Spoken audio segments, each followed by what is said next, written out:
Зеленскому приказали капитулировать. Заявление Кремля «дальше хуже». Условия России. Приказ Банковой. Спецназ «Альфа» пошел в атаку. Потери на фронте с двух сторон. Что на этот раз?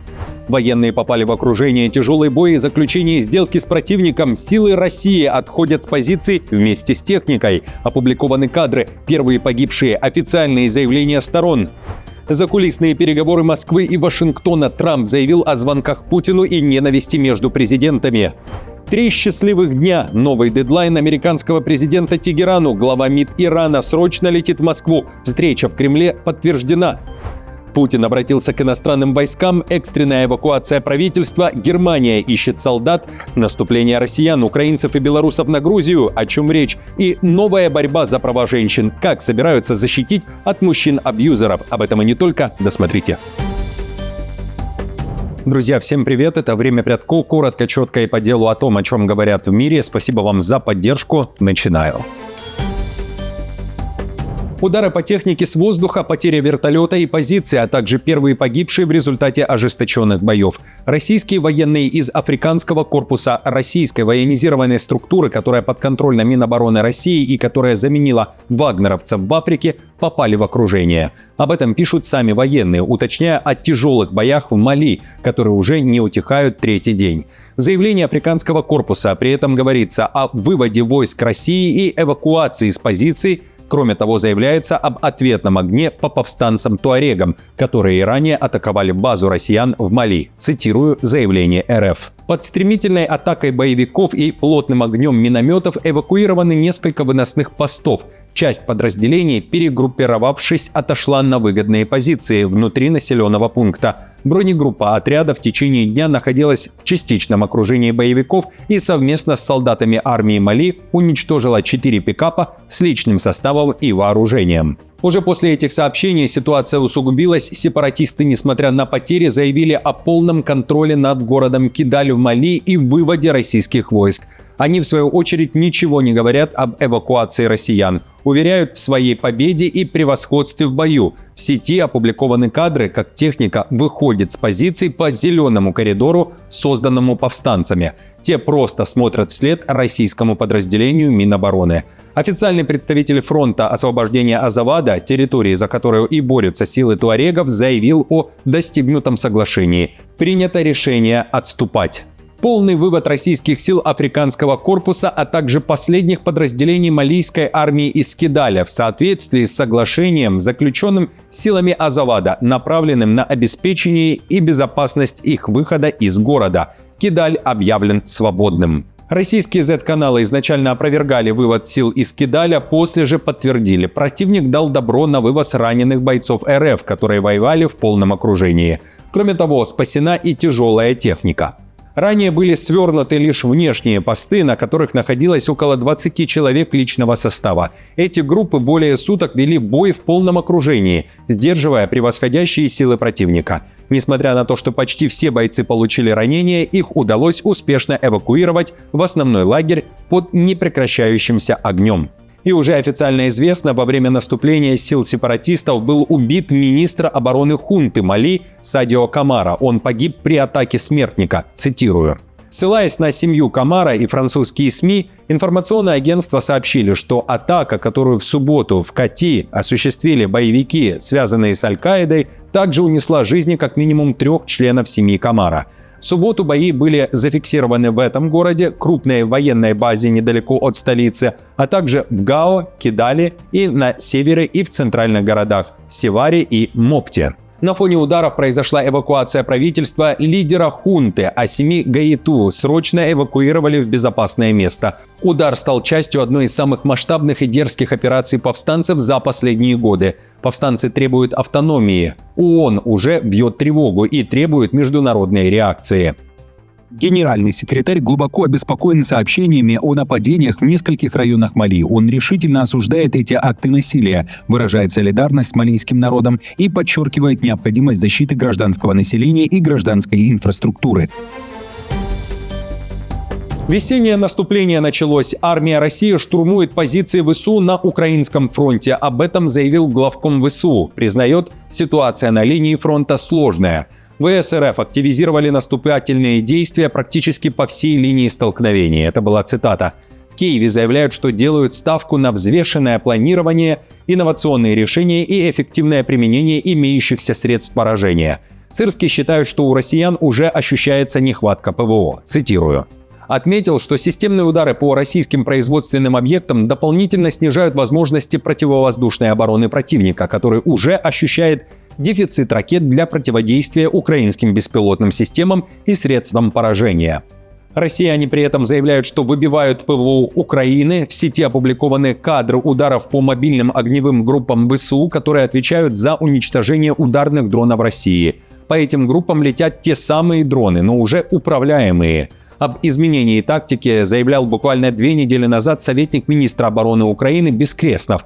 Тогда он говорил, что управляемые шахеды охотятся за экипажами и просил, чтобы военные распространяли между собой информацию о новом типе угрозы. В то же время Украина также публикует видео поражения объектов России. Речь о спецоперации СБУ в Крыму. В заявлении говорится: приказ отдал Зеленский. Спецназ «Альфа» открыл огонь. Нанесены удары по флоту РФ.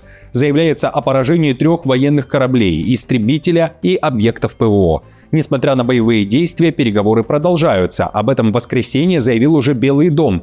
Ненависть между Путиным и Зеленским просто запредельная. Это безумие, считает Трамп, который накануне вечером дал большое интервью Fox News. Он вновь обещает закончить войну и уверяет, что между Вашингтоном и Москвой продолжаются телефонные переговоры. Когда же говорил с Путиным в последний раз, Трамп ответил так. «Я не хочу этого раскрывать, но у меня бывают с ним разговоры, и у меня бывают разговоры с президентом Зеленским. Хорошие разговоры. Но я урегулировал все эти войны, включая конфликт Индии и Пакистана. Там могла быть ядерная война. Я уладил это в самом начале, как раз перед тем, как они сбили 11 самолетов». В то же время из Кремля вновь отправляют сигналы в Киев. Обращение прозвучало накануне. Зеленского призывают капитулировать. Песков говорит, что надо принять тяжелые решения. Речь о выводе войск ВСУ из Донбасса. И это именно то, что Киев и называет капитуляцией. Дальше хуже, уверяют в Кремле. Не сомневаюсь, что американцы прекрасно отдают себе отчет и понимают причину такого истеричного поведения. Киевский режим чувствует все большую опасность. И когда мы из Москвы неоднократно говорим о том, что наберитесь волей и примите те решения, которые вы должны принять, чтобы выйти на договоренность, дальше будет хуже. И дальше нужно будет принимать еще более болезненные решения. Путин обратился к иностранным войскам, в частности к военным КНДР и Ким Чен Ыну. Россия и Северная Корея усиливают военный союз. Посланники Путина с визитом в Пхеньяне. Накануне туда прилетел российский министр обороны Белоусов, а днем ранее в столице КНДР сел борт со спикером Госдумы РФ Володиным.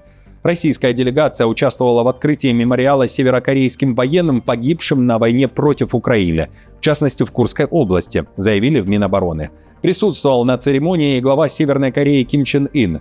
Параллельно Кремль сообщил, что Путин направил Киму телеграмму, поблагодарив за поддержку России во время украинского наступления в Курской области, и подчеркнул курс на дальнейшее усиление стратегического союза. В этот же день состоялись переговоры Кима и Белоусова. На повестке был не протокол, а военное сближение Москвы и Пхеньяна.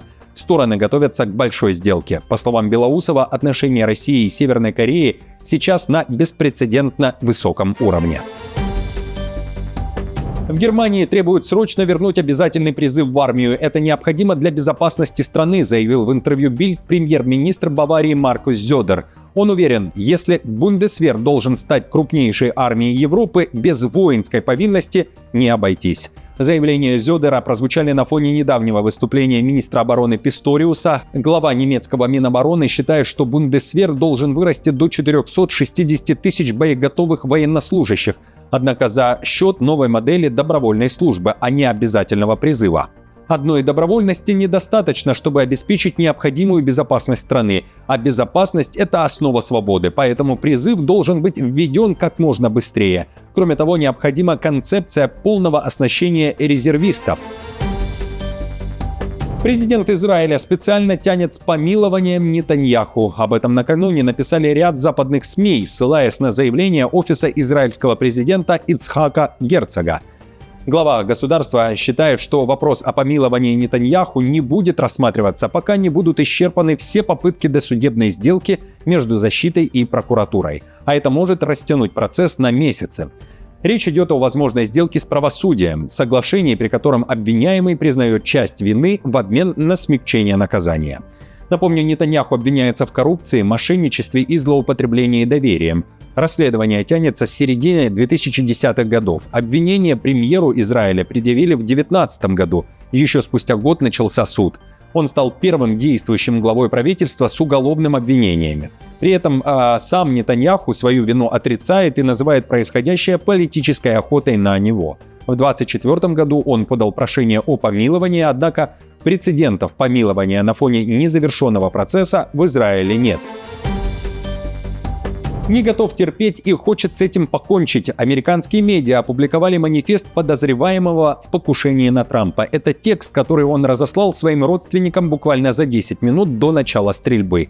Нападение он называет праведным долгом. В тексте прямо заявил, что считает представителей администрации целями и заранее расписал приоритеты их устранения.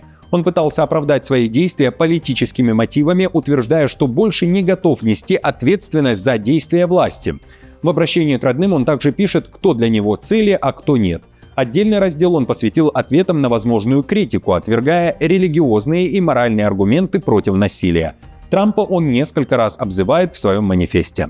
Тем не менее, если это будет абсолютно необходимо, я пройду через большинство присутствующих здесь, чтобы добраться до целей, исходя из того, что большинство людей сами выбрали присутствовать на выступлении педофила, насильника и предателя, и, следовательно, являются соучастниками. Но я очень надеюсь, что до этого не дойдет. Трамп уже назвал Аллена больным человеком, который не любит христиан, и вообще он был очень проблемным парнем. Пресс-секретарь Трампа при этом уверяет, что главной целью был именно президент США. То, что должно было стать веселым вечером на ужине Ассоциации корреспондентов Белого дома, где президент Трамп должен был шутить и отмечать свободу слова, было сорвано извращенным безумцем, который попытался совершить покушение на президента и убить как можно больше высокопоставленных представителей администрации Трампа. В то же время в сети до сих пор не утихает дискуссия о том, что произошедшее – это лишь инсценировка самой администрации Белого дома на фоне войны в Иране и на фоне низких рейтингов Трампа и так далее. Таймер запущен. Трамп пригрозил Ирану новыми ударами и дал на этот раз 3 дня для заключения сделки. Условие также прозвучало в интервью телеканалу Fox News. По словам Трампа, на фоне продолжающейся морской блокады и невозможности экспортировать сырье, иранская нефтяная система находится на грани физического разрушения. Через 3 дня она просто взорвется, заявил Трамп. В то же время в Белом доме дали понять, дипломатический канал остается открытым для переговоров. Есть телефон, но все козыри на руках у США, резюмировал 47-й президент. У нас самая сильная армия в мире, так что посмотрим, что будет. Я надеюсь, они будут умными, а если они не будут умными, мы все равно победим. Да, Джефф, примерно через 3 дня их система добычи нефти может взорваться. Очевидно, это создаст большие проблемы для основного источника дохода и окажет сильное влияние на траекторию развития событий. Иран же на переговоры не идет, а глава МИД Ирана Аббас Аракчи отправился в Москву на встречу с Путиным. Об этом сообщили государственные СМИ Ирана.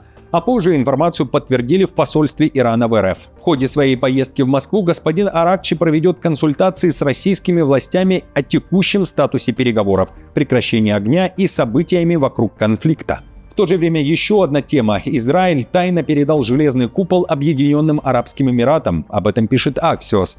Как уточняют израильские официальные лица, премьер-министр Нетаньяху лично отдал приказ Цахал отправить систему ПВО и несколько десятков операторов после телефонного разговора с президентом ОАЭ. Фактически речь идет о беспрецедентном шаге – размещении израильской системы ПРО на территории другого государства в условиях активной войны, говорится в материале. Это был первый случай в истории, когда Израиль отправил батарею «Железный купол» в другую страну. По словам высокопоставленного израильского чиновника, ОАЭ стали первой страной вне США и Израиля, где была задействована эта система. По словам второго израильского источника, система перехватила десятки иранских ракет. Наступление россиян, украинцев и белорусов на Грузию. Страна стремительно меняет свое лицо. После начала войны в Украине в страну перебрались почти 110 тысяч иммигрантов. Большинство из России, более 70 тысяч человек. На втором месте переселенцы из Украины и на третьем белорусы. Об этом сообщают грузинские СМИ, ссылаясь на данные МВД. Согласно грузинскому законодательству, украинцы, белорусы и россияне могут жить в Грузии в течение 12 месяцев без регистрации и вида на жительство. Право обращаться к властям с просьбой о предоставлении ВНЖ получают иностранцы, прожившие в Грузии 183 дня и более в течение календарного года. Однако официальная статистика гласит, данная категория мигрантов не спешит оформлять ВНЖ и по-прежнему находится в Грузии по долгосрочным визам. По регионам миграция затронула в основном Тбилиси и Батуми. Кроме того, именно иммиграция стала основной причиной того, что, согласно общей переписи, проведенной в конце 2024 года, население Грузии выросло до 3 миллионов 900 тысяч человек. И эта цифра также включает число иностранцев, постоянно проживающих в стране. Женщины под полной защитой. Румыния вводит жесткие меры и предупреждает тех, кто решит причинить вред женской половине населения. Президент страны Никушор Дан подписал закон о борьбе с фемицидом. Теперь тому, кто лишит женщину жизни на почве гендерной ненависти или домашнего насилия, не будет поблажек. Таким преступникам в Румынии грозит от 15 до 25 лет за решеткой или пожизненный срок. Причина такого решения – пугающий всплеск разборок в семьях с летальным исходом. Статистика 2025 года показала, что главными жертвами бытового насилия в Румынии чаще всего становились женщины. По словам Никушора Дана, слишком долго насилие замалчивали и недооценивали. Новый закон – это четкий сигнал, что государство готово жестко защищать женщин и детей. Также изменения в законодательстве дают полиции и социальным службам больше рычагов, чтобы пресекать домашнее насилие еще до того, как оно заканчивается трагедией. Друзья, на этом все. Спасибо вам большое за поддержку. Как всегда, напомню, мне будет приятно, если оставите лайк, комментарий, сделаете репост. Хорошего вам дня и начала недели. И до встречи уже завтра.